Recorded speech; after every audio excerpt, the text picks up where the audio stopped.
sama, tabel A nyambung ke tabel B. Tabel A ini sama isinya. Takutnya ada duplikat gitu ya. Terus di sini metrik kinerja database penting gitu ya, yang harus dipantau. Yang pertama, metrik tuh lebih ke ini ya, kayak kita mah acuan lah gitu kan.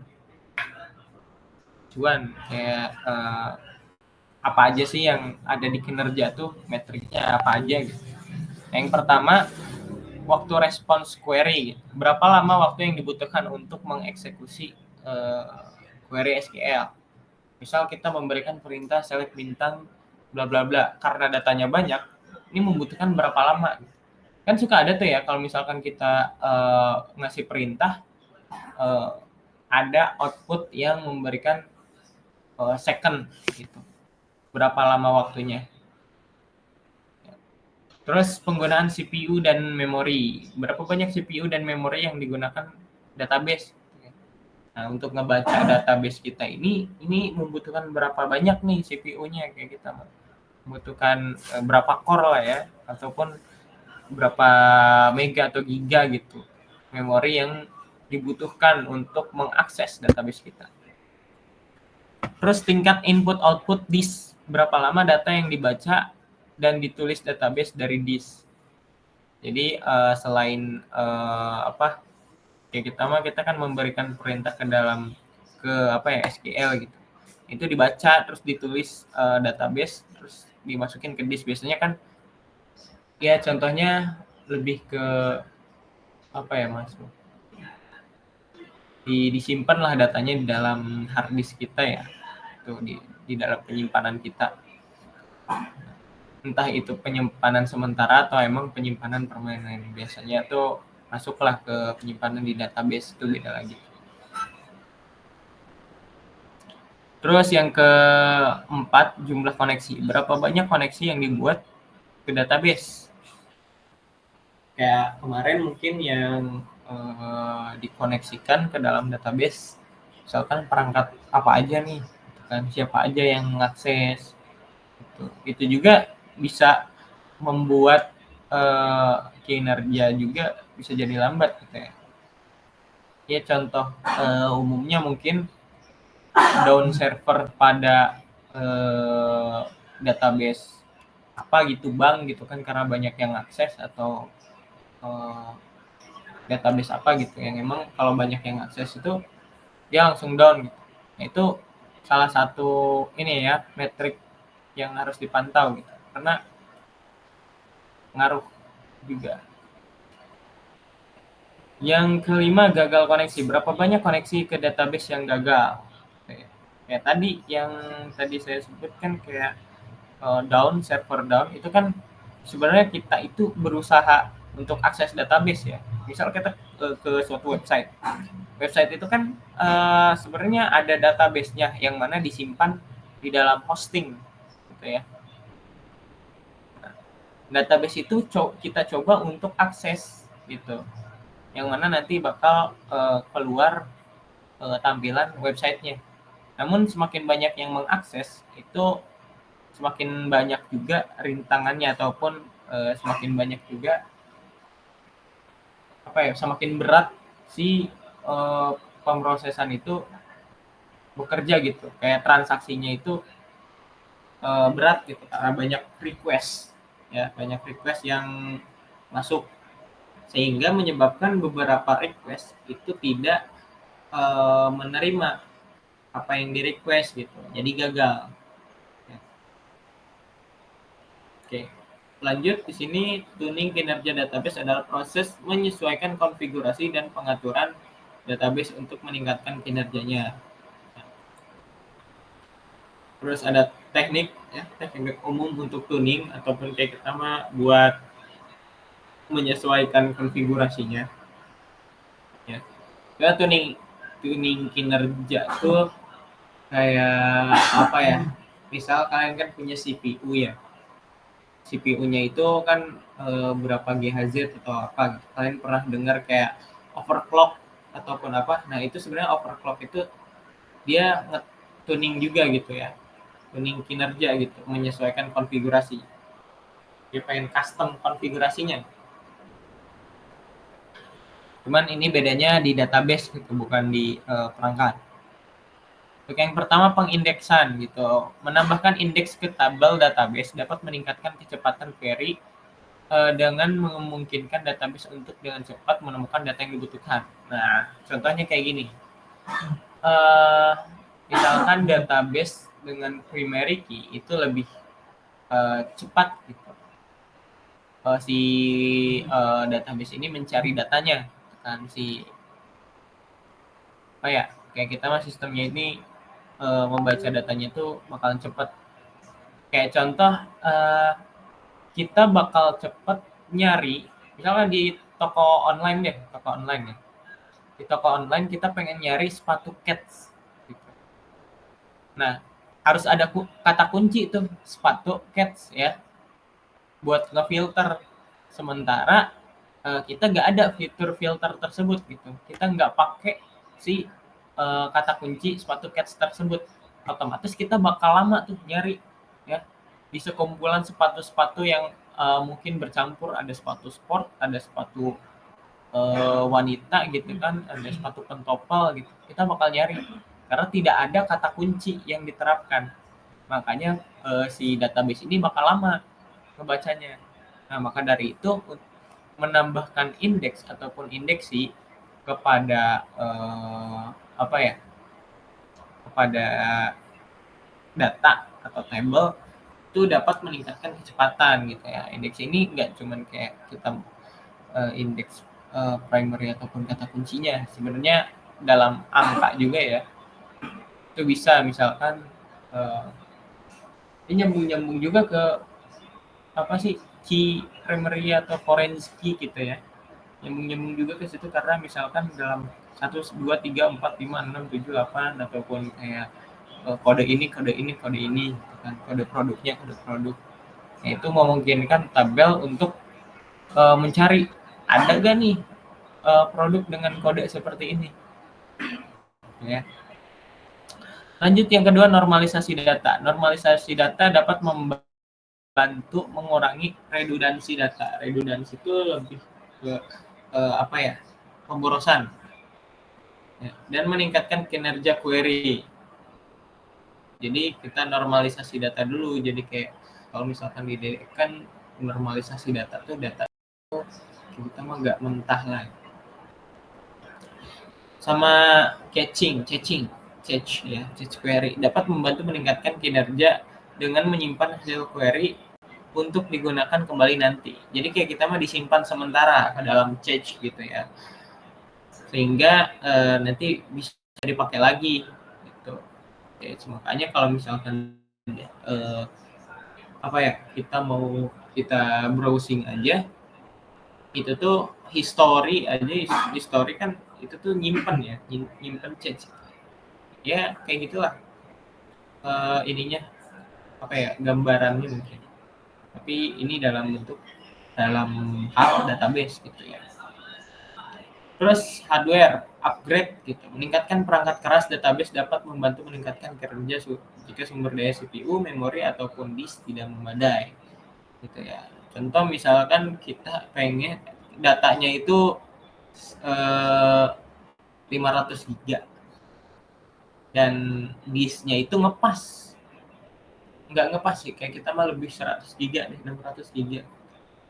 Itu kan ada 100 GB lagi tuh. Nah, itu belum sama OS, belum sama ini gitu ya.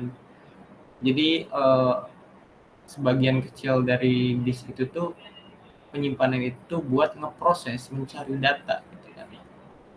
CPU juga mempengaruhi gitu, kecepatan CPU ya. Semakin canggih CPU-nya semakin cepat ya. Sekarang tuh udah zaman tuh udah banyak berkembang gitu. Dan cuma CPU, memori juga seperti RAM sekarang udah 32 GB ya, 16 GB gitu. Semakin cepat dia untuk read ataupun write data. Itu untuk teknik-tekniknya ya. Jadi kita bisa pakai indeksasi atau pengindeksan, kita pakai normalisasi data, kita pakai change gitu kan, ataupun kita upgrade hardware kita gitu ya, biar kinerja database-nya itu meningkat gitu ya. Oke, di sini ada manfaat. Manfaat yang pertama itu peningkatan waktu respon query ya. Nah, ya ini lebih ke manfaat utamanya gitu. Biar cepat kita mau transaksi di dalam database-nya ya. Mau itu melihat database-nya, mau kita nyari ataupun mengambil request ataupun memberikan perintah gitu ya, mengirim perintah SQL, itu seberapa cepat sih gitu kan database bisa menangkap dan memberikan respon ke kita. Peningkatan skalabilitas database ya, database akan menangani beban kerja yang berkembang tanpa mengalami penurunan kinerja. Contohnya misalkan kita tadi deh yang upgrade hardware ya, kita melakukan kita melakukan transaksi database itu di PC lab misalkan ya, yang emang PC lab tuh yang kayak warnet misalkan, ataupun kita di PC warnet gitu, PC dasar. Sama kita transaksinya itu di PC gaming ya. Nah, itu pasti bakalan beda kecepatannya gitu, ataupun beda beban kerjanya. Karena ya kalau yang di PC gaming mungkin memorinya karena banyak gitu kan. Jadi dipakai setengah pun dia masih ada setengah lagi gitu buat berjalan. Jadi gak bakal berat. Kalau misalkan yang yang terbatas mah, misalkan RAM-nya ntar dipakai semua gitu. Udah mau 4 GB, 4 GB-nya itu cuman dipakai buat transaksi query gitu ya. Jadi lemot gitu. Terus pengurangan biaya. Dengan optimal penggunaan sumber daya, Anda dapat menghemat biaya. Jadi kayak misalkan yang tadi nih, kita melakukan pengindeksan gitu ya, menambah indeks ke table database. Semakin cepat kita melakukan ini, semakin ramah biayanya. Ya. Oke, ini ada praktik monitoring ya. Sampai sini ada yang mau ditanyakan dulu tentang tuning monitoring, dan tuning. Ada yang mau nanya dulu? Belum? Oke, mungkin ini sedikit ya. Nah, untuk yang pertama itu buka HDSQL-nya ya. Silakan nyalakan XAMPP ataupun Laragon-nya. Ya, entah kalian pakai XAMPP atau pakai Laragon. Silakan dibuka.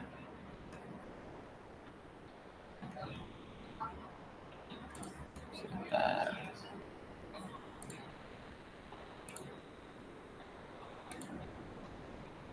Ya. Ya. Ini saya ada HDSQL ya. Coba kalian pilih database apa aja yang ada di HDSQL. Ya, kalau misalnya kalian udah dibuka belum?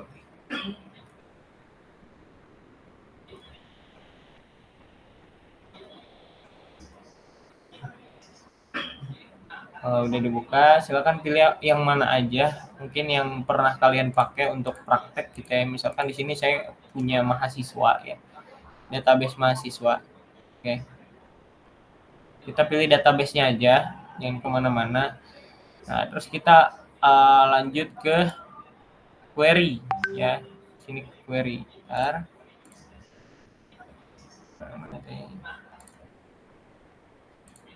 Nah, di sini ya.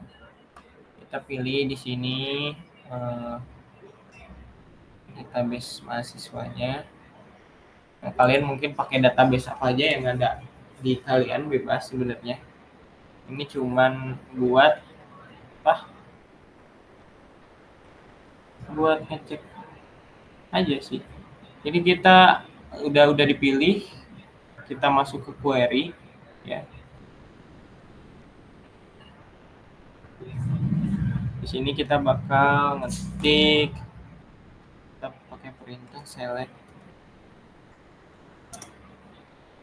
bintang. Saya lupa, kita lihat PPT-nya.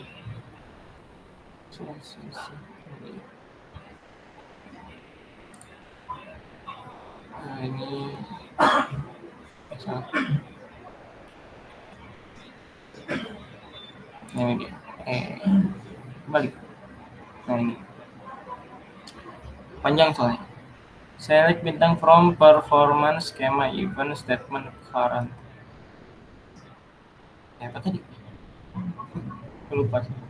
Select from performance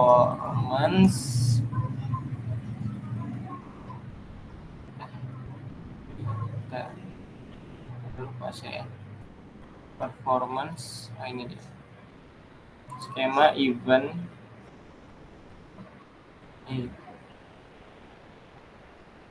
skema dot event statement sekarang performance skema. Oke, ini performance misal skema dot event. Terus pada tadi panjang amat sih ya guys ya. Statements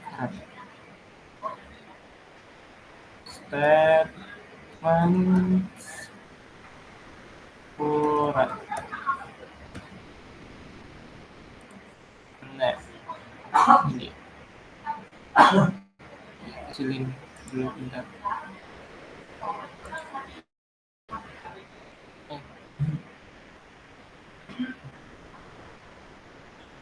Nah, select bintang from performance schema dot event underscore statements underscore current.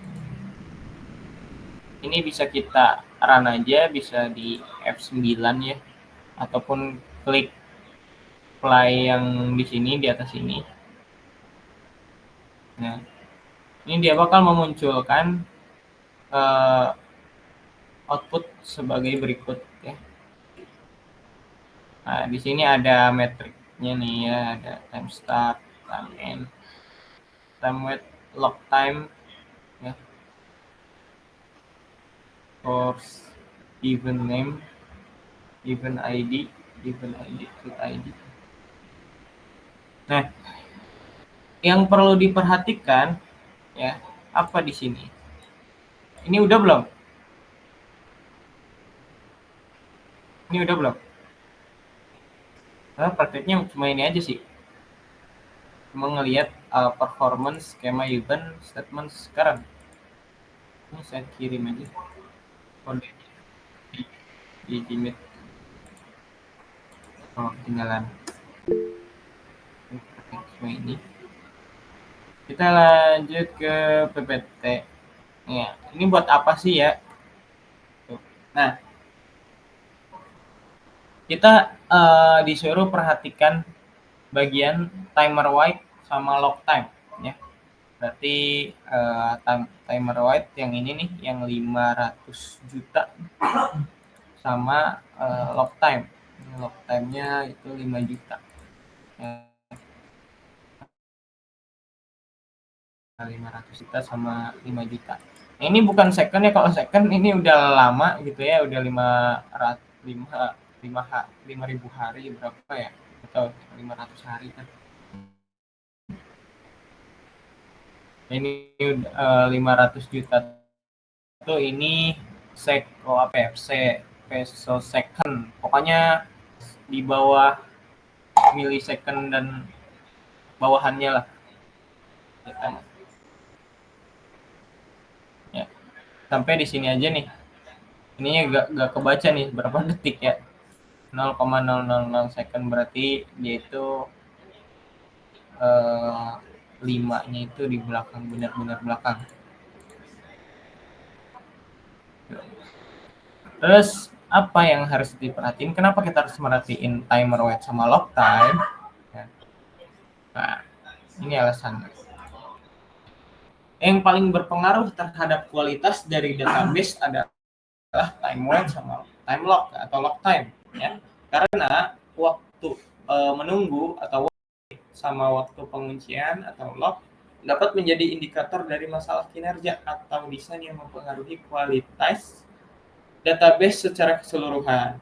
Nah, di sini time wait itu waktu menunggu itu waktu yang dihabiskan dalam keadaan menunggu untuk mendapatkan akses ke sumber daya tertentu seperti tabel atau baris data. Jadi singkatnya kalau misalkan ini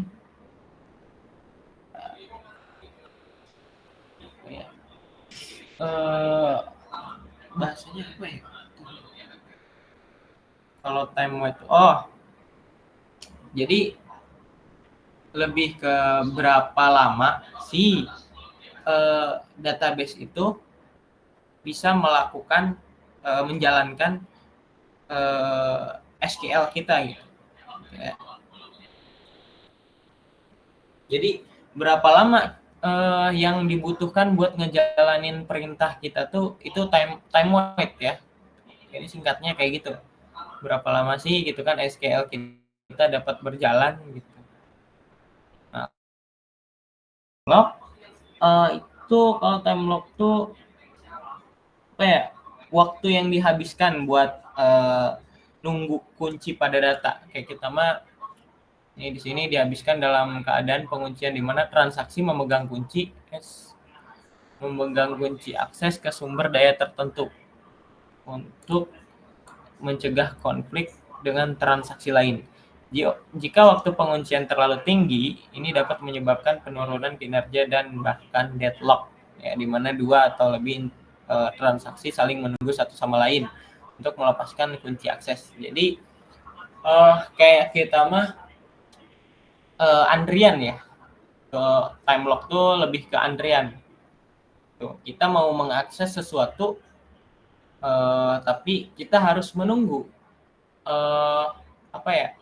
orang lain ngakses gitu.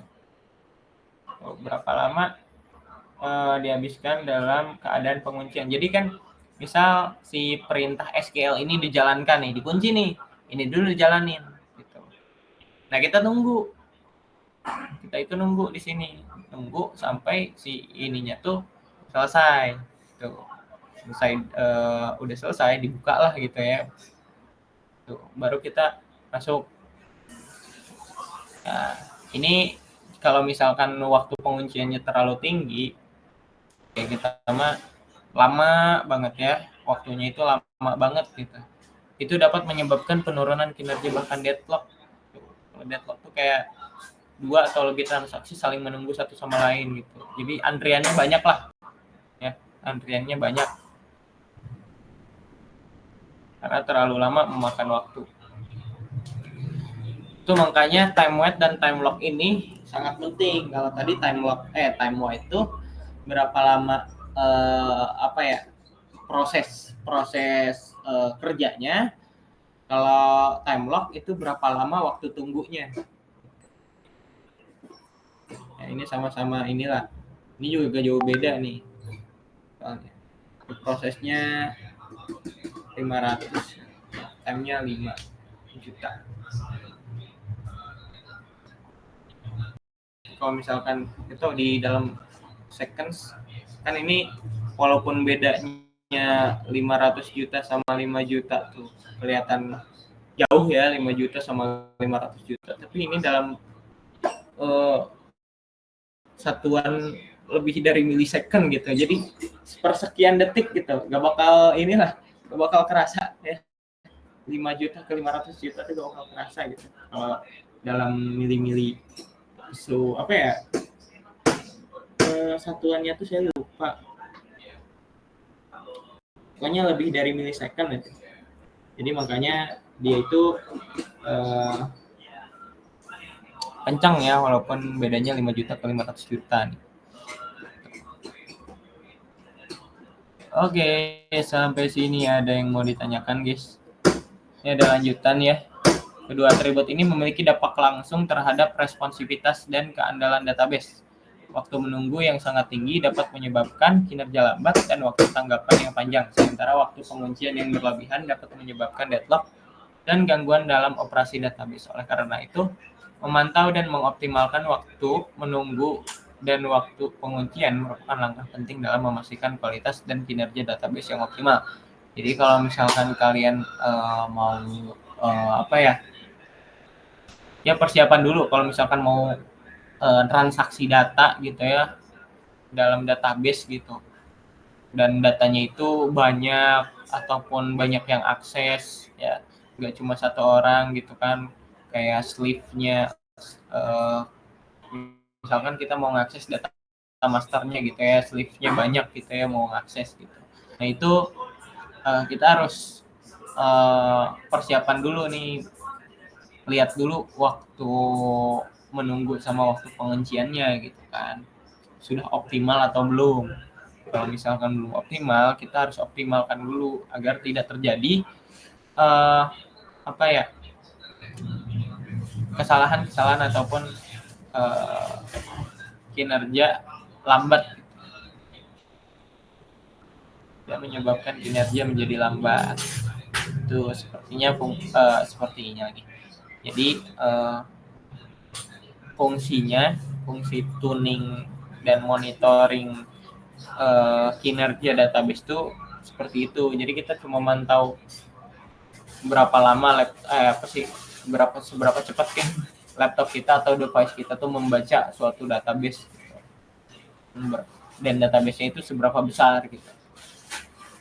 Ya takutnya kalian tiba-tiba buka database gede aja di perangkat yang emang tidak mumpuni gitu ya buat ngebaca database tersebut. Tuh. Ya nanti lemot laptop kalian, pun perangkat kalian ini jadi lemot. Itu sih tujuan utamanya. Oke, ini untuk materi pertama. Ada yang mau ditanyakan?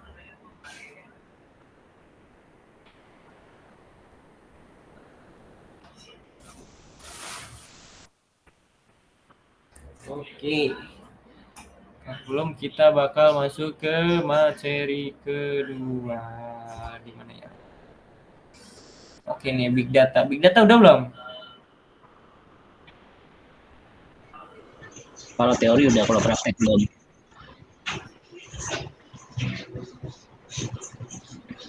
Big data udah belum? Kalau teori udah. Kalau teori udah ya? Mungkin kita agak review mungkin ya. Apa-apa kali ya. Review sedikit tentang big data. Kita dulu.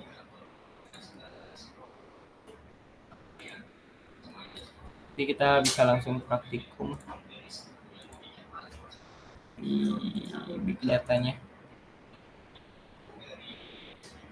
Ya. Nah, ini dia. Oke, di sini. Nah, ini teorinya udah ya. Sama big data, apa itu big data ya? Yang mana big data itu rujuknya jumlah data yang sangat besar, kompleksitas yang tinggi, kecepatan pertumbuhan yang cepat ya.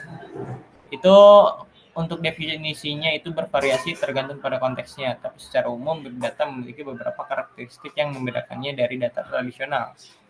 Ini karakteristik 3V ya. Ada volume, variety, dan velocity. Sebenarnya ada juga tuh yang banyak, mungkin kalau misalkan kalian diajar dosen mah di teori mungkin ya, itu sudah belajar yang berapa ya V-nya itu? 10 kalau nggak salah ya. Seingat saya ada yang 10 gitu. 10 V. Ya, karena ini yang simpelnya ada 3 V. Yang paling utamanya itu ada volume, ya, variety sama velocity. Ya, balik lagi sih karena yang tadi ya tergantung pada konteksnya apa gitu. Kalau misalkan volume di sini lebih ke ukuran ya, ukuran volume data. Kalau variety itu beragam gitu, keberagaman jenis data. Kalau velocity itu lebih ke frekuensi munculnya data gitu. Kayak kita mah mungkin kecepatan ya. Kecepatan datanya. Oke, ini ada 5V juga. Ini ada volume, variety, velocity. Nah, ini ada veracity. Kalau veracity itu dia keakuratan. Kalau value itu nilai dari suatu data. Tuh. Langsung ke 10. Nah, ini yang 10 nih ya. Aduh. Udah volume, velocity udah, variety, veracity udah, value udah, nih 5 lagi. Yaitu validity, yaitu kevalidan data ya. Kita mah kualitas datanya. Sama variability, datanya itu kalau misalkan ini hampir mirip sama variety ya, jadi jenisnya, tapi kalau ini bervariabel. Kayak contoh dalam satu data itu mempunyai variabel-variabel pendukung ya, variabel-variabel pendukung. Jadi ada variabel yang mempengaruhi, misal nilai praktikum kalian itu dipengaruhi sama beberapa variabel. Contohnya yang pertama absensi, variabel 1 absensi, variabel kedua itu tugas, variabel 3 itu TA gitu ya, kayak gitu. Itu variabel. Ya, kalau misalkan variety itu lebih ke jenisnya, kayak misalkan ada kuantitatif, kualitatif gitu. Ya. Ada yang teks, ada yang angka, ataupun ada yang simbol gitu. Itu adalah jenis. Terus ada venue, ini distributed heterogeneous from data multiple platform gitu ya. Lebih ke apa ya venue itu? Pendistribusian data ya secara heterogen ya dari banyak platform gitu. Terus vocabulary yang mana di sini models ya, ke data models gitu. Jadi ada model datanya itu punya model ataupun struktur ataupun penjelasan describe dari data tersebut ya, ataupun ya kita mah apa ya, pengertian lah dari data tersebut.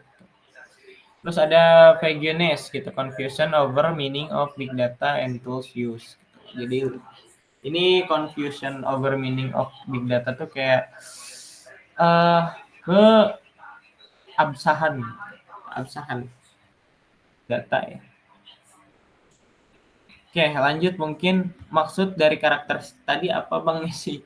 Ya, di sini kombinasi volume, variety, velocity dan lain-lain gitu. Itu adalah pembedaan dari big data sama data tradisional. Ya, data tradisional tuh ya kayak database dikit. Yang mana mampu mengelola, menganalisis dan memanfaatkan big data dengan efektif adalah tantangan utama dari era sekarang. Ya. Nah, ini alur umum pengerjaan big data. Yang pertama mengkoleksi data, terus ingestion gitu ya, sama cleaning dan transform, enrich, analis, dan machine learning, lalu delivery. Biasanya kalau misalkan data tradisional itu cuman collection, terus analisis, tapi nggak pakai machine learning mungkin, sama delivery, udah. Tapi kalau misalkan ini tuh bisa disebut ada data engineering-nya ya gitu. Ada tahap data engineering di engine dulu gitu. Dipersiapkan dulu datanya sebelum dimasukkan ke dalam analisis dan machine learning gitu. Dan setelah itu baru dipublikasikan atau di delivery. Ini gambar contoh ya, misal ada API ya. Ini ada Keybase, Solve, Girep, dan banyak gitu ya. Terus ada processing framework layer, PFL, ya, MapReduce, Spark, TZ, sama cluster resource management, distributed storage layer gitu. Layer ada HD FS gitu ya. Nah, terus apa itu? Nah, ini tuh contoh dari untuk penerapannya ya. Tuh. Nah, ini contohnya. Misal kita pakai Apache Hadoop ya, di mana sebuah platform open source ya. Ini tuh kayak kita mah platform Hadoop nih, ada bacaan Hadoop ya. Tuh. Yang dirancang khusus buat ngelola atau buat nyimpen big data secara terdistribusi ya. Menyediakan infrastruktur yang scalable ataupun fault tolerant untuk mengelola data dalam skala yang besar. Terus dikembangkan oleh Apache Software Foundation. Hadoop menggunakan model komputasi terdistribusi yang dapat berjalan di atas klaster komputer. Ini biasanya klasternya itu ribuan ya, ataupun puluhan ribu node gitu. Betul. Nah, ini dia. Ya, menggunakan Apache Hadoop yang yaitu open source ya, dirancang khusus buat pengolahan sama penyimpanan big data. Oke, ini komponen Hadoop ya, ada distributed file system, ada MapReduce, sama Yarn tadi, sama Hadoop ecosystem. Tidak rapi sekali ya. Nah, yang paling penting apa? HDFS ya, tadi ada HDFS juga di sini. Nah, mana tadi? Ini ada. Nah, ini ada HDFS yang bawah ya. Dan MapReduce adalah dua komponen kunci dalam ekosistem Hadoop yang memungkinkan pengolahan dan penyimpanan big data secara terdistribusi Jadi untuk implementasi ini yang ada di Hadoop ini ya, yang paling penting tuh ini nih, MapReduce and HDFS gitu ya. Tuh. Yang mana itu buat ngolah sama nyimpen big data agar terdistribusi. Nah, kelebihannya di sini platform untuk pengolahan big data adalah kemampuan untuk mengolah dan analisis data dalam skala yang sangat besar. Tersediaan yang tinggi melalui replikasi data, kemampuan untuk bekerja dengan data yang tidak terstruktur, dan fleksibilitas untuk mengintegrasikan dengan berbagai komponen dan alat alam dalam ekosistem Hadoop. Itu buat implementasinya. Ini buat big data biasanya pakai ini. Ini ada banyak ya. Ada semua ini mengacu pada Spark nih. Spark tuh bisa ada MySQL, ada Elastic, ada PostgreSQL tuh ya. SDFS. Saya udah lama gak pakai PostgreSQL lagi. Itu emang sudah dipakai perusahaan-perusahaan gede ya. Postgre masih dipakai, terus sekarang tuh MySQL masih kepake. Kalau yang lain ini saya belum tahu gitu, belum pernah pakai. Yang paling populer sekarang Postgres. Postgre paling populer karena udah ada kayak perusahaan lah ya. Jadi di perusahaan tersebut pakai Postgre. Memang karena benar-benar banyak datanya memang. Oke, lanjut ke data streaming ya. Ada konteks big data mengacu pada proses mengumpulkan, proses menganalisis data yang masuk secara kontinu dan real time. Nah, biasanya kayak tadi ya,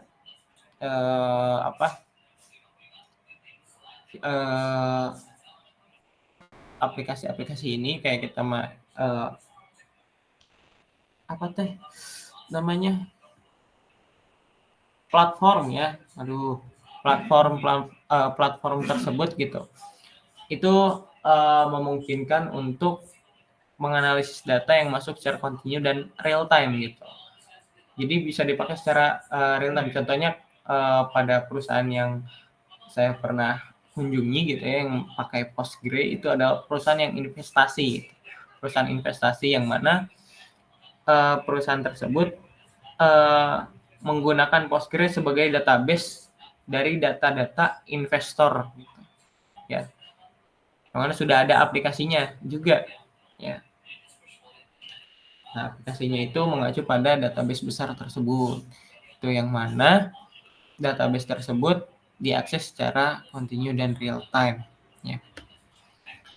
Karakteristik data streaming, ya, bisa di stream. Yang pertama itu real time processing, yang mana secara real time lah ya, peristiwa yang terjadi itu saat itu juga gitu. Responnya instan. Jadi ketika kita pengen menampilkan data terbaru, yang tampil adalah data-data yang terbaru gitu, update. Continuous data flow. Continuous itu berarti berkelanjutan. Misalkan kita ingin melihat data dari 1 sampai 10 detik kemudian. Pastinya data tersebut bakal ada perubahan, ya. Gitu. Terkecuali emang datanya itu statis gitu, tidak ada interaksi ataupun transaksi data, ya. Nah, jadi continuous gitu. Misalkan dari 1 sampai 10 detik kemudian saya pengen menampilkan data tersebut gitu, ya. Jadi datanya bakal memunculkan secara up to date. Terus low latency. Latensi harus sangat rendah untuk memastikan data dapat diakses dan diproses secepat mungkin. Jadi ini apa ya? Latensi itu lebih ke pengiriman, ya, gitu. Kecepatan pengiriman data gitu. Keterlambatannya itu harus rendah gitu. Latensi itu kayak LED, ya, LED. LED itu kan keterlambatan gitu. Keterlambatannya itu rendah gitu. Artinya ya sama aja kayak kecepatannya tinggi. Scalability, sistem harus mampu menangani volume data yang sangat besar dan terus bertambah seiring waktu. Nah, contohnya misalkan kita punya data awalnya 10 gitu. Nah, semakin seiringnya waktu itu jadi 100, 1000 gitu. Nah, sistem itu harus mampu menangani volume yang emang terus bertambah besar seperti itu. Kalau misalkan nggak mampu, berarti ada yang salah dari sistem tersebut. Terus fault tolerance gitu ya. Sistem harus mampu mengatasi kesalahan dan kegagalan tanpa kehilangan data atau performa yang signifikan. Nah, di sini nggak cuman sekedar tadi ya cepat, terus datanya harus real time, tapi juga dia bisa mengatasi masalah ataupun kegagalan tanpa kehilangan data. Misalkan walaupun dia itu gagal, tapi datanya itu gak bakal hilang gitu. Datanya gak hilang. Atau performanya itu signifikan. Misal karena gagal, performanya jadi menurun, ya, jadi lemot ke si ini. Itu fault tolerance, ya. Oke, ini manfaatnya ya yang pertama memungkinkan organisasi membuat keputusan berdasarkan data saat ini, bukan data historis. Jadi karena datanya itu up to date gitu ya, jadi dia menyimpulkan membuat suatu keputusan berdasarkan data pada saat itu juga yang update gitu, yang terbaru, bukan data-data sebelumnya. Tuh. Terus enhance customer experience, memberikan layanan yang lebih responsif dan personal kepada pelanggan. Tentunya ini juga memungkinkan buat melayani lebih baik lah ke pelanggan, ya, biar enak gitu, pelanggannya kencang, ini responsif gitu, baru kita nulis minta data, dia udah ngasih langsung gitu. Terus operasional efisiensi, mengoptimalkan operasi secara real time yang bisa mengurangi biaya dan meningkatkan produktivitas. Jadi kita nggak harus kayak tadi ya, ini memantau dan mengoptimalkan tuh masuk ke tuning, ya, tuning kinerja ya secara real time yang bisa mengurangi biaya dan meningkatkan produktivitas. Fraud detection, mengidentifikasi dan merespon aktivitas penipuan dengan cepat, penting dalam industri keuangan. Nah, di sini kita manfaat streaming itu dia bisa mengidentifikasi dan merespon aktivitas-aktivitas yang mencurigakan, ya, dengan cepat gitu, dan juga tepat gitu. Makanya takutnya ada hacker gitu kan, kayak kita mah mengacak-acak data itu kan bisa jadi suatu anomali dalam data. Terus predictive maintenance. Dalam industri manufaktur, data streaming dapat digunakan untuk memprediksi kapan mesin akan rusak sehingga bisa dilakukan perawatan sebelum terjadi kerusakan.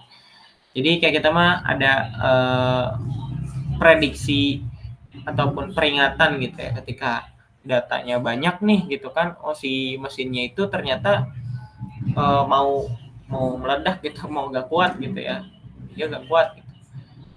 Nah, sebelum dia rusak itu dia ngasih notif dulu. Oke, kita memprediksi dulu kapan mesin akan down gitu ya, server akan down. Oke. Kak, udah. Ini teori udah. Nah, sekarang ini kita ngoding. Nah, untuk codingannya sendiri itu kita bakal gunain Colab ya, Google Colab. Ya, kita menyimpang dulu dari Heidi. Jadi silahkan coba Google Colab-nya. Oke,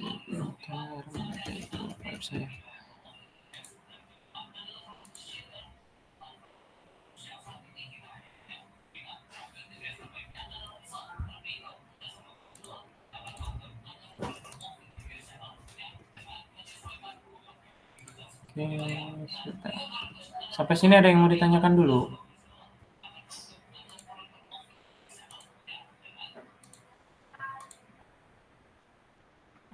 Oke, ini udah ada codingannya ya. Ini bisa dibuka dulu aja Google Colab-nya, lalu ditulis ya. Ketik. Nah, sambil saya jelaskan mungkin ini satu persatu ya. Ini ada import time ya, ini buat fungsi yang berhubungan dengan time atau waktu ya. Sama yang bawahnya itu PS util ya, PS utility, yang mana dia ini adalah library buat ngakses informasi tentang sistem ya, tentang sistem atau proses yang sedang berjalan, yang sistem kita lah ya. Nah, kalau yang bawah itu ya yang kalian sudah sering pakai kalau di data engineering ya, itu buat nge-plotting, buat plotting kayak grafik ataupun gambar ya, buat yang berdasarkan dengan data. Terus yang bawah ada Python display ya. Di sini fungsinya itu buat nampilin output dalam notebook Jupyter gitu, biar dinamis untuk memperbarui plot secara real time. Ini buat inilah ya, membantu si plot itu atau displaynya itu bisa mengupdate data secara real time gitu. Jadi nanti ada pergerakan plotnya.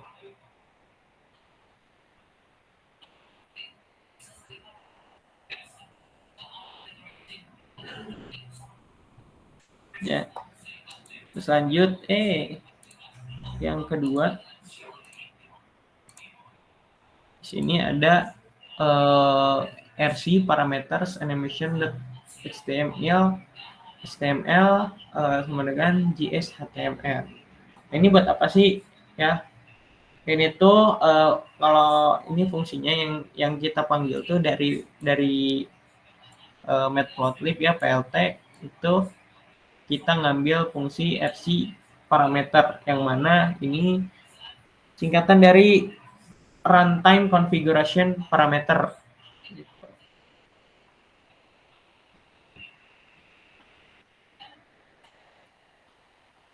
Terus kita ini inisialisasi X dan Y sebagai array yang kosong, array kosong ya. Terus ada kita pakai fungsi subplot di sini ya. Figure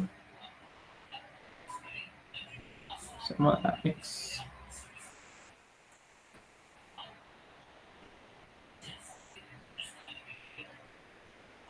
Ini buat objek grafik ya. Kita mau bikin objek grafik pada nanti kita bakal ngisi si array X dan Y ini, itu kita isi dengan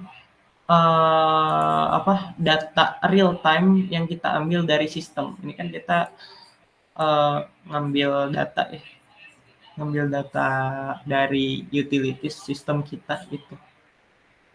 Nah, codingan ini tuh kita buat nyari tahu CPU kita gitu. Ya. Ini tuh buat nyari tahu, memonitoring penggunaan CPU kita. Ya. Nah, terus ini kan monitoring CPU, hubungannya sama big data itu apa?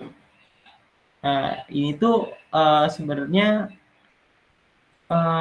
berhubungan karena big data kan membutuhkan sumber daya komputasi yang besar gitu ya. Nah, kita monitoring CPU-nya dulu gitu. Serta kita juga menerapkan tadi yang fungsi real time. Ini kan prosesor ataupun CPU kita lagi berjalan nih ya. Lagi sedang melakukan prosesnya gitu.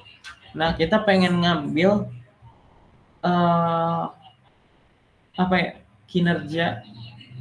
kinerja dari prosesor kita atau CPU kita itu berapa secara real time gitu ya. Secara real time.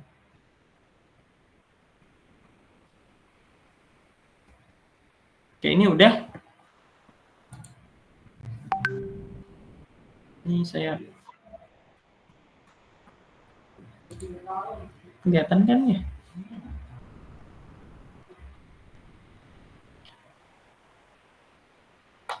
Ini sebenarnya ini nampilin graf kosong. Ini ada fungsinya ya. Kita memanggilnya seperti ini. Yang atas sudah belum?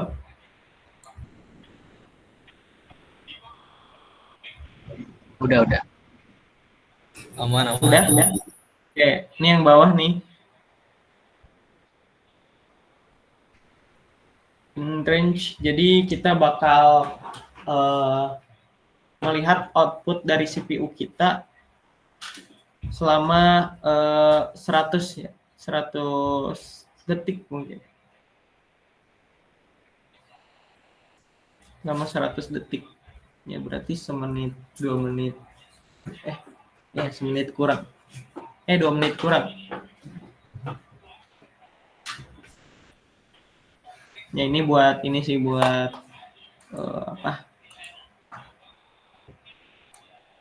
buat manggil si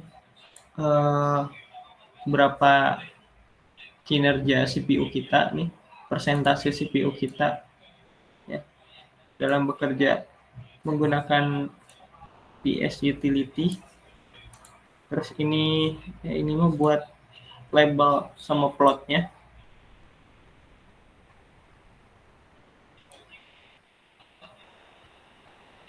Ini kita bungkus pakai for karena kita bakal mengupdate datanya secara real time gitu. Jadi nanti bakal berubah seiring berjalannya waktu gitu. Ada perubahan. Ini udah.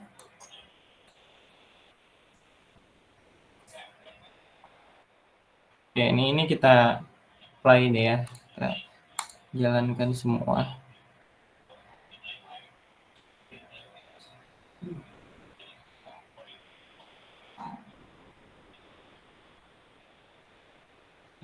banyak sekali. Oke. Nah, ini bisa kita lihat ya nih. Ya, dia itu berjalan secara real time ya. Bagaimana CPU saya, persentase CPU saya nih, CPU persen. Ya. Dari waktu ke waktu itu penggunaannya seberapa persen? Oh, sampai 100 gini ya. Jadi dia ngebaca CPU saya persentasenya itu berapa selama 100% itu. Ya ini secara real time ya, dia update terus menerus tuh, dia bergerak ya. Ini udah ke 40 detik. Ya.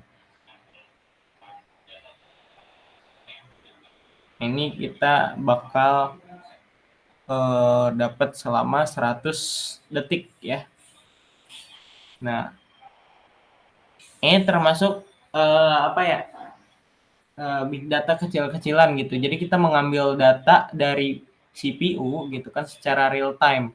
Ya, yang mana tentunya data persentase CPU itu datanya itu udah uh, ini ya, udah ada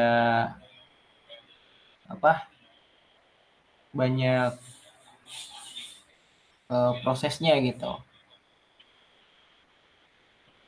Jadi nggak kelihatan velocity-nya, ininya gitu kan, kayak volume-nya gitu, variasinya gitu. Nggak kelihatan di sini karena kita hanya mengakses data secara real time aja, minta data persentase aja langsung gitu secara real time.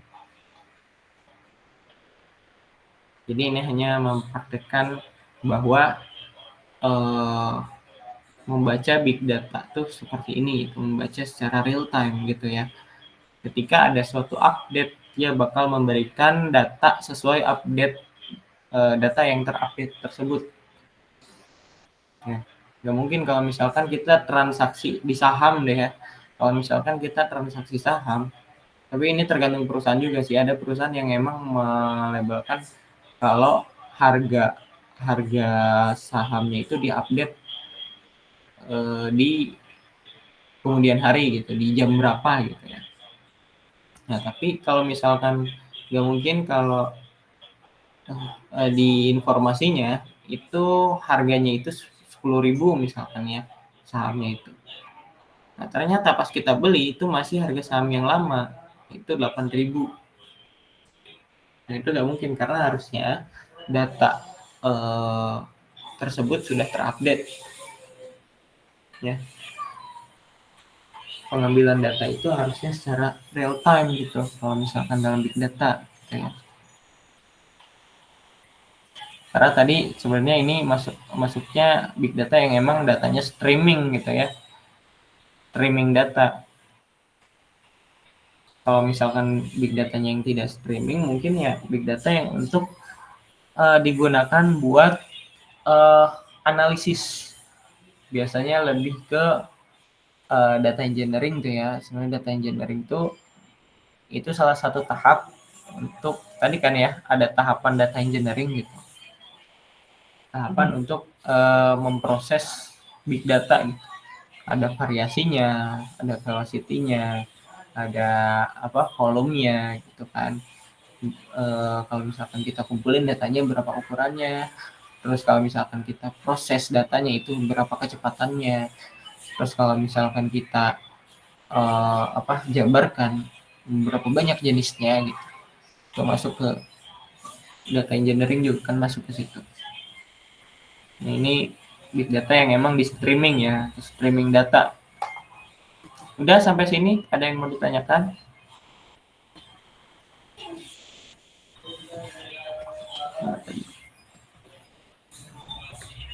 Beres. Dah. Tinggal satu lagi. P12, guys.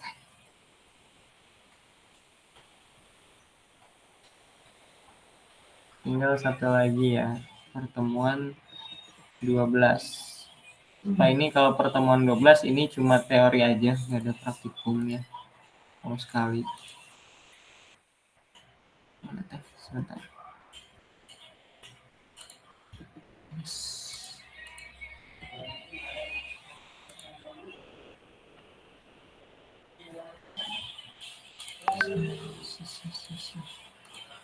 Oke. Ini dia ada data governance ya. Gubernur.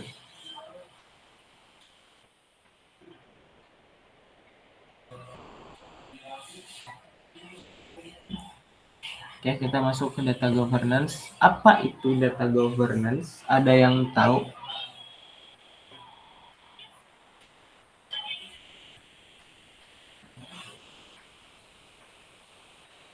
Ada yang tahu data governance itu apa?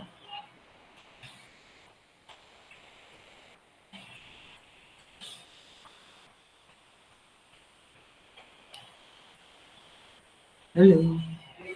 Ada yang tahu tidak?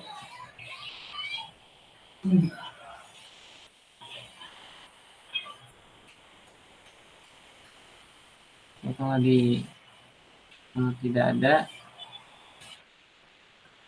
ini pengertiannya kalau misalkan di PPT ya, rangkaian proses kebijakan standar atau kontrol yang memastikan pengelolaan data perusahaan dilakukan dengan efektif, efisien, dan sesuai dengan peraturan yang berlaku.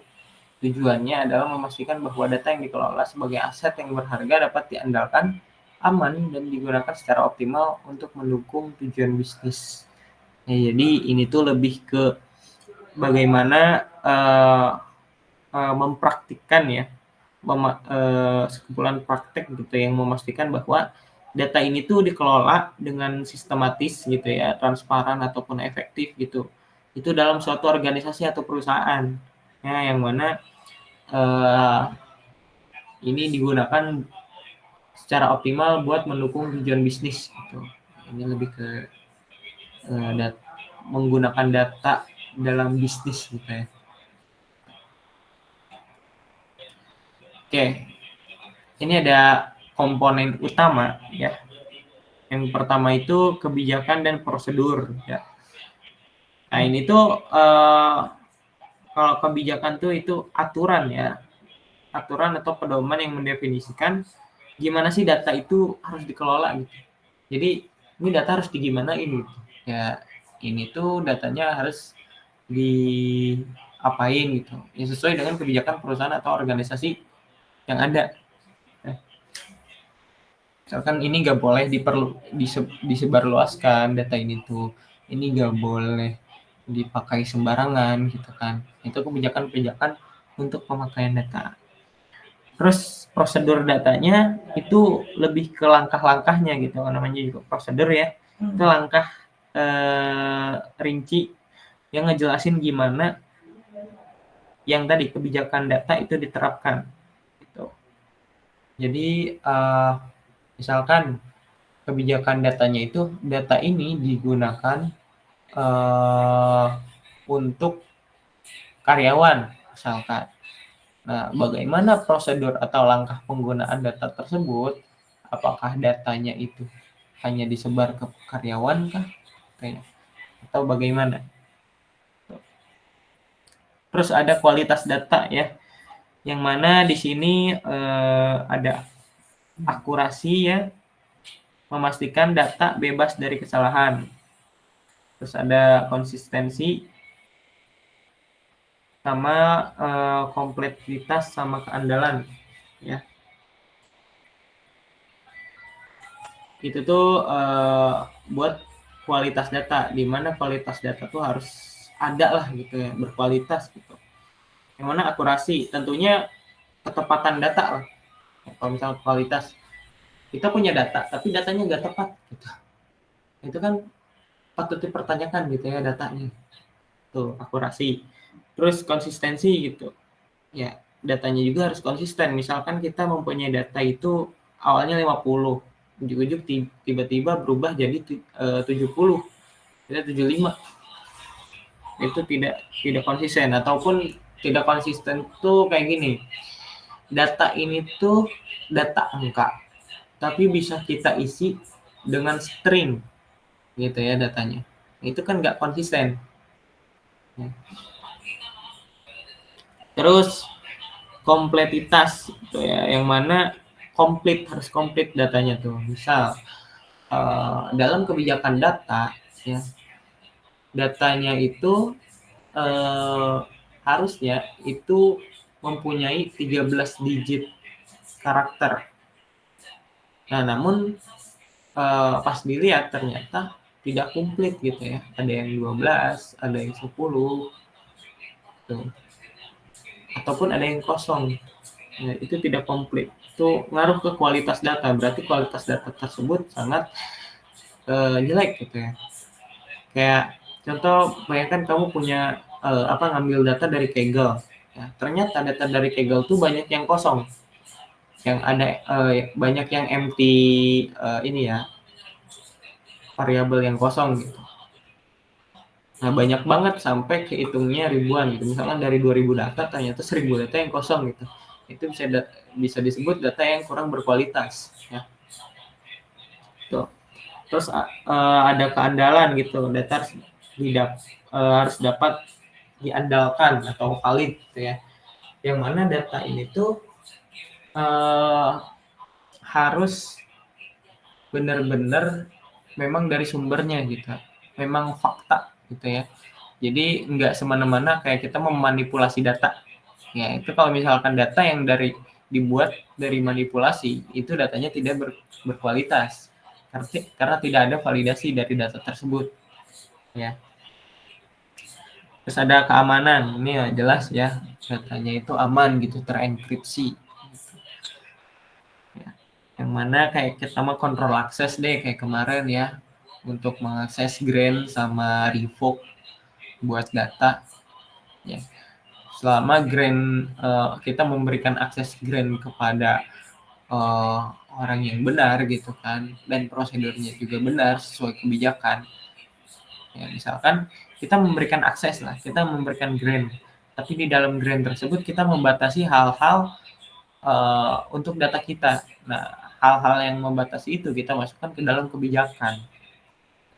Nah, makanya data tersebut bisa aman. Kalau misalkan ada yang melanggar kebijakan, itu bisa ditindak pidana dan lain-lain. Ya, itu untuk keamanan data tuh ya. Terus tadi kayak terenkripsi gitu ya, atau terpasport lah gitu. Terus juga ada peran dan tanggung jawab, yang mana di sini pemilik data sama orang yang mengelola data gitu ya. Oke, kita yang bertanggung jawab buat mengelola datanya gitu. Nah, itu harus memiliki tanggung jawabnya masing-masing. Kayak kita mah kalau pemilik ya bertanggung jawab terhadap keputusan dia sebagai pemilik data gitu ya. Kalau misalkan yang pengelola, ya berarti dia harus mengelola secara baik. Ini ya, ini kebijakan data yang tadi saya jelaskan nih. Dokumen formal yang menetapkan prinsip-prinsip tujuan dan standar terkait pengelolaan data dalam organisasi. Jadi kayak tadi ya, kalau kalian punya data, terus kalian ada aturan buat mengakses data tersebut ya. Nah, itu salah satu kebijakan data tuh, tertulis gitu kan. Misal untuk mengakses data, kalian harus minta izin dulu gitu kan, izin grant atau izin akses kepada pemilik data. Terus prosedur, yaitu tadi yang disebutkan kayak bagaimana kita meminta izinnya, langkah-langkah menggunakan datanya itu ada di prosedur. Ya, kualitas data ada akurasi, kelengkapan, konsistensi, ya, keterkinian ataupun up to date, ya, valid tadi, sama andal. Ya, sudah saya jelasin tadi, harus akurasi, harus lengkap, harus konsisten, harus baru, sama harus valid. ya sama Anda. Ini ada keamanan ya, ada kontrol akses, tadi ada grand revoke-nya, ya, tingkat akses. Itu misalkan untuk tingkat akses manajer bisa mengakses data apa aja. Kalau misalkan karyawan itu bisa mengakses data apa aja. Nah, tingkat-tingkat akses tersebut itu membuat kita meminimalisir kesalahan dalam penggunaan atau pengelolaan data gitu. Ini enkripsi ya, diamankan menggunakan password ataupun yang emang dikunci ya, hanya bisa dibuka ketika kita tahu kunci yang tepat. Sama pemantauan dan deteksi keamanan, ini lebih ke pengawas ya, pengawas aktivitas data untuk mendeteksi potensi ancaman keamanan dan penyelenggaraan data. Contohnya kalau misalkan di bank, ya biasanya kalau misalkan ada kebobolan, nah itu biasanya udah ada pengawas datanya gitu. Ya, contoh, misalkan ataupun kayak bukan kebobolan ya, kayak curangan atau apa. Di bank tuh kalau nggak salah saya pernah dapat dapat info kalau di bank tuh data keuangannya itu diawasi gitu. Bahkan ketika uang kita meningkat secara signifikan, misalkan kita punya saldo 100.000, tiba-tiba saldo kita itu jadi 100 juta gitu. Nah itu bank tuh tahu gitu, karena dipantau gitu ya. Dan kalau misalkan tiba-tiba jadi 100 juta biasanya diwaspadai gitu ya, takutnya ada deteksi ancaman. Itu tuh karena merusak anomali data.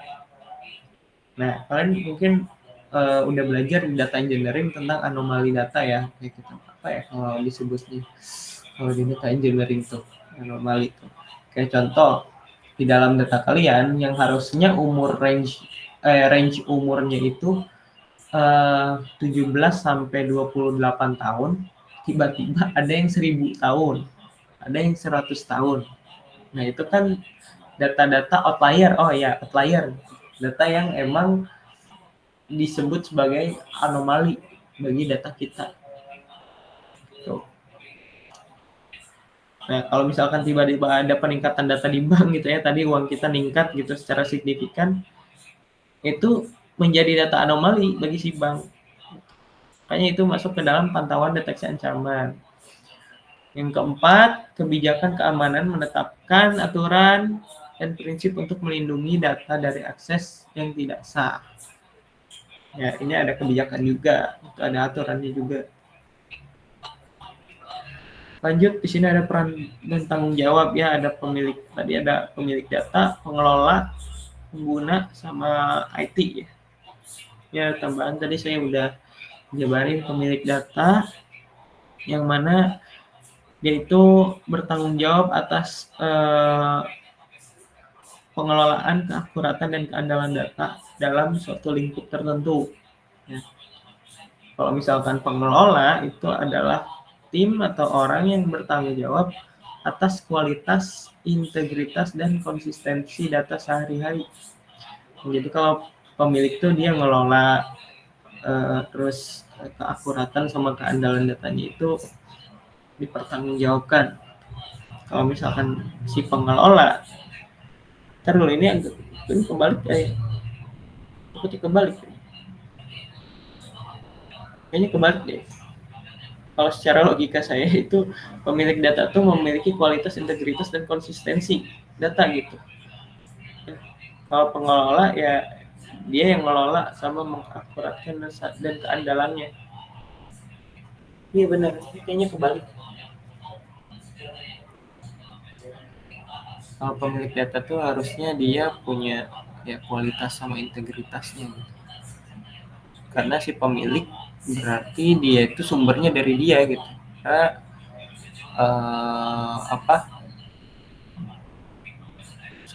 sumber datanya dari dia, jadi kualitasnya itu tergantung dia gitu.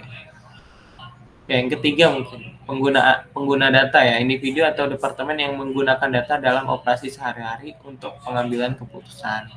Contohnya ya misalkan tadi ya di bank gitu, pemilik datanya sebenarnya kita, pengelola datanya bank. Nah, tapi untuk pengguna datanya itu kita juga tuh, misalkan ya kita menggunakan data tersebut ataupun si karyawan di sana ya menggunakan data kita untuk mengambil keputusan. Kayak tadi contoh, tiba-tiba ada outlier dalam data kita yang tadinya saldonya 100 jadi 1 juta ya, jadi 1 juta. Itu apa, si pengguna data tuh mengambil digunakan untuk mengambil keputusan gitu. Oh ini datanya jadi 100 juta nih, mau digimanain gitu kan ya, kita cek dulu, ambil keputusan gitu ya dalam operasi tersebut. Terus ada tim IT ya, bertanggung jawab atas infrastruktur teknologi yang mendukung pengelolaan dan keamanan data serta implementasi kebijakan. Nah, ini kerjasama sama yang pengguna tadi ya, mungkin yang karyawan gitu yang ngegunain data tersebut. Ya ada tim IT biasanya bikin infrastrukturnya gitu, bikin aplikasinya gitu ya. Contoh, kita kalian membuat website kan, kalian tuh bikin website tuh di tech web. Nah pasti ada halaman buat user sama ada halaman buat admin. Tentunya si admin ini itu bisa jadi si tim IT-nya atau bisa juga si karyawan yang dikasihnya gitu. Misalkan dalam Shopee gitu ya, misalkan dalam toko online gitu, ada adminnya nih. Nah adminnya siapa ya? Penjual gitu ya, yang menggunakan data tersebut tuh. Infrastrukturnya seperti aplikasinya itu tim IT yang membuat ya. Bagaimana teknologi pengelolaan sama keamanan datanya. Ini keuntungannya kepatuhan terhadap regulasi ya, peningkatan efisiensi operasional, mendukung pengambilan keputusan yang lebih baik, meningkatkan kepercayaan dan reputasi organisasi. Nah, tentunya ini lebih ke perusahaan ya, tentang kepatuhan terhadap regulasi gitu. Jadi nggak semena-mena data tuh bisa dipakai sebebas mungkin karena ada aturannya. Tuh, makanya kita patuh terhadap aturan. Ya walaupun di Indonesia tuh aturan buat dilanggar biasanya. Ya. Terus yang kedua peningkatan efisiensi operasional. Tentunya ya ini buat mengefisiensi operasi dalam data gitu ya. Dalam penggunaan data. Jadi kita bisa secara efisiensi ya untuk mengelola datanya, karena di sini udah banyak nih kontrol aksesnya gitu kan, terus datanya juga kualitasnya harus ada gitu, akurasinya gitu. Jadi efisien gitu ya. Yang ketiga mendukung pengambilan keputusan yang mungkin tadi ya masuk ke peran dan tanggung jawab. Terus meningkatkan kepercayaan dan reputasi organisasi. Tentunya ini ya antar perusahaan lah ya, karyawan dan pengguna data tadi tuh, antar ini nih, pemilik data, pengelola data, pengguna sama tim IT gitu ya. Ini meningkatkan kepercayaan gitu. Jadi saling percaya dalam suatu reputasi organisasi. Untuk tantangan dalam implementasinya, yang pertama itu menyelaraskan kepentingan berbagai pemangku kepentingan. Yang pertama, implementasi data governance melibatkan banyak pemangku kepentingan dari berbagai departemen dan tingkat dalam organisasi. Nah, jadi di sini ngelibatin banyak banyak tokoh-tokoh yang emang berkepentingan dalam organisasi tersebut ya. Tantangannya dalam menjelaskan kebutuhan dan tujuan dari berbagai pihak yang mungkin memiliki kepentingan yang berbeda terkait penggunaan dan pengelolaan data. Nah, kayak tadi banyak pemangku kepentingan ya, yang kalau misalkan saya jelaskan tadi ada di bank tuh ada banknya, pihak bank, tim IT, sama penggunanya, gitu ya. Nah, untuk menyelaraskan kebutuhan sama tujuan dari berbagai pihak itu punya kepentingan yang berbeda gitu buat ngelola datanya. Jadi harus si tim IT ini harus sedemikian mungkin gitu membuat infrastruktur datanya itu sesuai dengan kebutuhan dan tujuannya. Gitu. Yang mana kebutuhan dan tujuannya ini jangan bertolak belakang juga. Ntar nggak bisa dibikin gitu ya, susah untuk dibikin infrastrukturnya. Jadi kita harus selaraskan dulu kebutuhan sama tujuannya. Jadi satu tujuan lah sebenarnya, walaupun berbeda cara penggunaannya. Yang ketiga, diperlukan komunikasi yang efektif, keterlibatan aktif, dan negosiasi yang baik untuk memastikan bahwa semua pihak merasa didengar dan kebutuhan mereka dipertimbangkan dalam proses implementasi. Contoh, misalkan oke lah ya, kita membuat suatu data gitu ya, suatu infrastruktur data gitu untuk karyawan dan juga customer-nya gitu. Nah, pastinya yang dibutuhkan customer dan yang dibutuhkan karyawan ini berbeda gitu. Dan harus sama-sama dipenuhi agar mereka merasa didengar akan kebutuhan mereka. Yang kedua, mengatasi resistensi terhadap perubahan. Ya, ini sering melibatkan perubahan dalam budaya, proses, dan kebiasaan kerja yang telah ada. Jadi kayak kita update lah ya sama peraturan-peraturan yang sekarang. Jadi perkembangan zaman, mengikuti perkembangan zaman ya. Tantangannya itu mengatasi resistensi terhadap perubahan dari pihak-pihak yang mungkin merasa tidak nyaman atau khawatir dengan perubahan yang diusulkan. Dengan perkembangan zaman tentunya juga banyak resiko, walaupun ada baik buruknya lah ya. Nah, ya itu menangani pihak-pihak yang nggak nyaman sama buruknya gitu ya, takutnya datanya bocor kah ataupun datanya itu kayak gimana kah kalau misalkan kita mengikuti perkembangan atau budaya yang memang akan diterapkan. Penting untuk memahami sumber resistensi, mengkomunikasikan manfaat perubahan secara jelas, dan memberikan dukungan serta pelatihan yang diperlukan untuk membantu orang-orang beradaptasi dengan perubahan tersebut. Ya, jadi dikomunikasikan aja. Ini banyak sekali ya.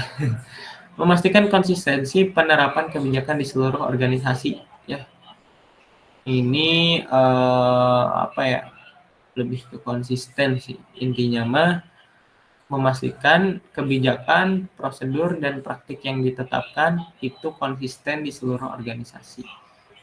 Ataupun kayak kita mah di karyawan, di tim IT, di customer itu mempunyai satu tolak ukur kebijakan yang sama, prosedur yang sama. Terus yang kedua tantangannya adalah memastikan bahwa semua bagian dari organisasi memahami dan mematuhi. Ini tantangannya itu takutnya nggak paham lah ya sama kebijakan yang udah ditetapin. Nah, solusinya itu diperlukan pelatihan atau pemantauan dan evaluasi berkelanjutan. Udah, beres. Hah. Ada yang mau ditanyakan, guys?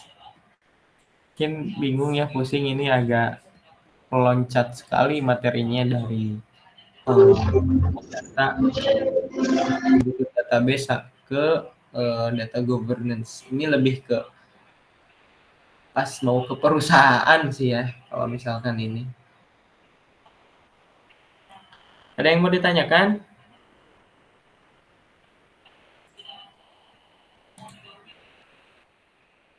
Kalau tidak ada, ini ada sedikit tambahan.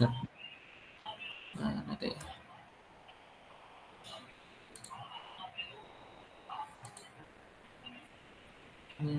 Sip.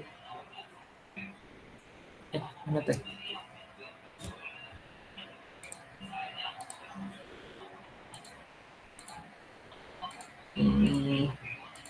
Oke, ini ada ketentuan PA ya. Kelihatan nggak? Kecil ya, ntar saya zoom dulu.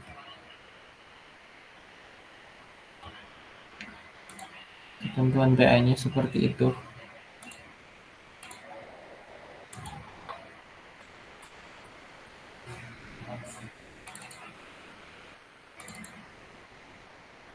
Yang pertama itu membuat replikasi database master to master. Mungkin kemarin ada udah melakukan master to slave ya.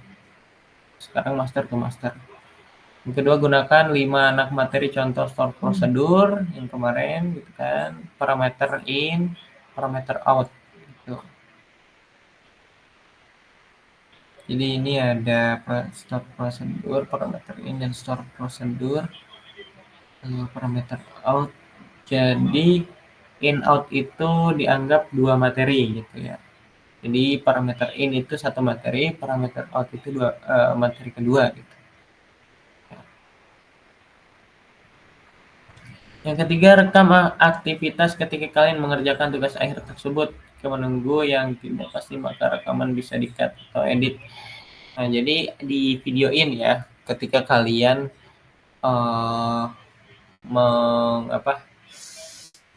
membuat replikasi database gitu, gimana kalian mereplikasinya gitu, bisa diedit. Ya kalau misalkan kalian nunggu nih lama gitu ya, ada proses lamanya, itu bisa dipercepat, di speed atau di cut gitu ya, atau diedit. Ataupun ada kesalahan kalian berbicara gitu menjelaskan, itu bisa di cut. Jika teman sekelompok ada yang tidak membantu, maka bisa dilaporkan ke pihak yang berwenang, ya ke aspraknya mungkin kalau misalkan dia tidak membantu ya. Yang kelima, database setiap kelompok harus berbeda. Lakukan list pada grup praktik kelas. Nah, habis ini coba kalian list database-nya mungkin. Contoh misalkan database tema database ya mungkin ini. Jadi kayak si master 1 tuh punya database nilai mahasiswa gitu kan. Yang satu lagi punya database gini. Yang master 1 punya database Universitas Indonesia, yang satu lagi punya database Universitas Pakuan misalkan. Jadi saling mengambil data universitas ya. Contoh, itu mah contoh.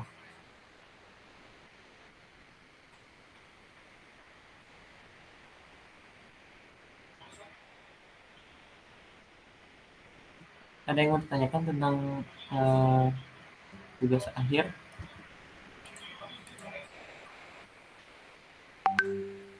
Untuk deadline-nya sebentar ya, saya lihat dulu.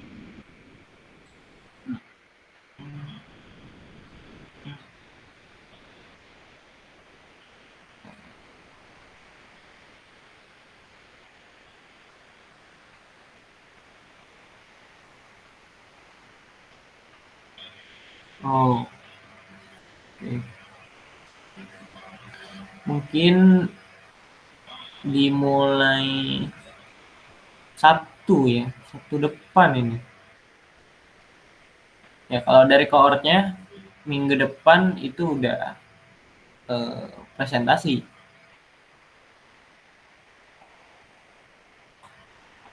Dari kohort pengajar distribusi database-nya itu deadline-nya minggu depan udah presentasi. Ini untuk pengumpulannya ini belum ada nih. Nanti saya tanyakan, kalau misalkan ada link pengumpulannya saya kasih ya.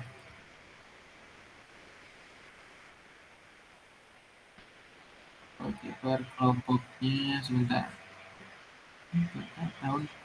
Tahun kemarin itu bentar. Tahun kemarin TA 2 orang tuh nggak salah. Sebentar ya. Saya tanyakan dulu kepada koordnya. Saya lupa ini soalnya informasinya masih rancu dari koordnya.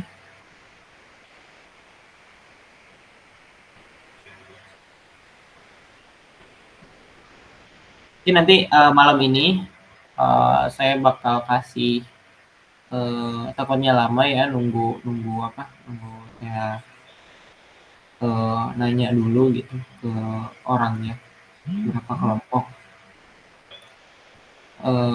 Nanti saya kasih malam ini kalau misalnya udah ada jawabannya, sama saya kasih juga kalau ada linknya gitu ya.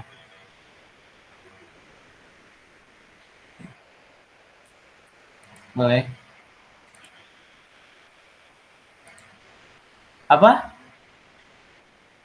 Buat IMK?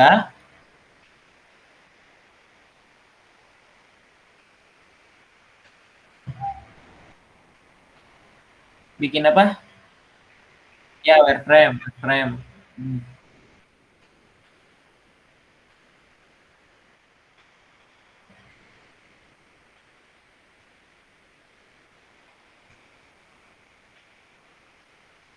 Oh, oke. Yang pas kemarin kan bikin wireframe, terus ada perubahan. Oke. Gak apa-apa sih kalau misalkan ada perubahan, asalkan ada alasannya gitu, kenapa diubah. Untuk sekarang mungkin karena ini masuknya bukan evaluasi ya, karena dari ini ya kemarin gitu. Maksudnya ngubahnya dari yang kemarin. Gak apa-apa, walaupun bukan dari orang juga, tapi ini beda dari yang tahap evaluasi ya, yang tadi. Oh ya, jadi kayak kita mah kemarin tuh udah bikin wireframe, UTP, terus ngerasa kurang menarik gitu, akhirnya diubah lah ya. Nggak apa-apa, paling nanti ditanya aja alasannya kenapa gitu. Paling di presentasi ditanyain. Ya, ya sama-sama. Ada lagi yang mau ditanyakan? Saya lagi bikin link absennya dulu bentar.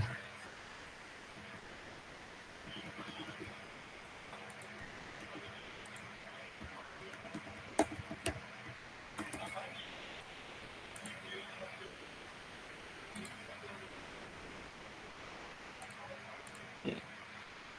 Buat link absennya saya kasih di Meet ya. Juga nih.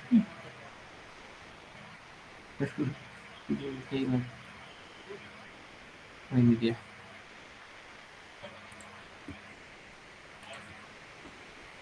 Ini untuk link presensinya itu ya ada di link Meet. Link Meet lagi di chat Meet. Ya. Ini ada yang mau ditanyain lagi? Mungkin tadi tuh berarti info yang belum tentang berapa kelompok sama kelompoknya berapa orang sama link pengumpulannya mungkin ya. Ya. Nanti saya tanya dulu malam ini. Kalau misalkan belum ada balasan, mungkin besok pagi baru saya balas. Untuk sekarang eh, kayaknya kalian cari-cari apa, coba-coba dulu mungkin buat replikasi master to master gitu, biar nanti enak. Hanya nanti saya kabarin aja di grup. Sama berarti kalian belum bisa ini ya, karena belum tahu berapa kelompoknya, belum bisa apa namanya, list database.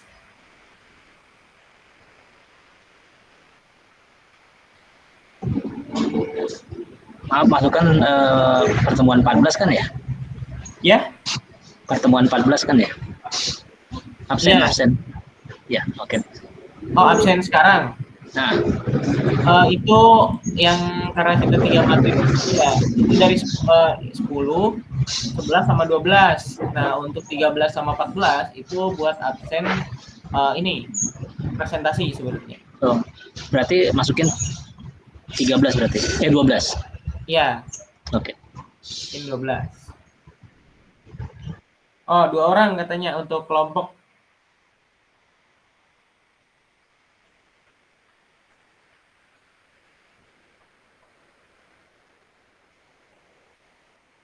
Kalau misalkan ganjil boleh bertiga katanya, kalau misalnya jumlah mahasiswa di DDB kelas O ini ganjil, boleh ada yang bertiga, gak apa-apa. Nah, di ketentuan emang ada linknya. Oh, bentar, ini kayaknya di bawah ada lagi deh. Nah, ini dia. Kelihatan nggak? Ternyata bisa di-scroll, tadi nggak bisa di-scroll. Ketentuan umum, buatlah kelompok, satu kelompok itu 2 orang ya, jika jumlah mahasiswanya ganjil itu ada, bisa 3 orang gitu, tapi nggak boleh lebih ya dari 3 orang. Terus pastikan memiliki perangkat laptop atau PC yang sudah terpasang, ini buat ini sih, buat apa, nanti di prakteknya gitu. Pastikan memiliki akun Google untuk mengakses YouTube. Pastikan mengerjakan tepat waktu, dimulai sesuai jadwal praktikum kelas masing-masing, diakhiri 2 minggu, 14 hari. Pastikan suara penjelasan ketika, oh berarti enggak minggu depan nih. Jadi ada waktu 2 minggu.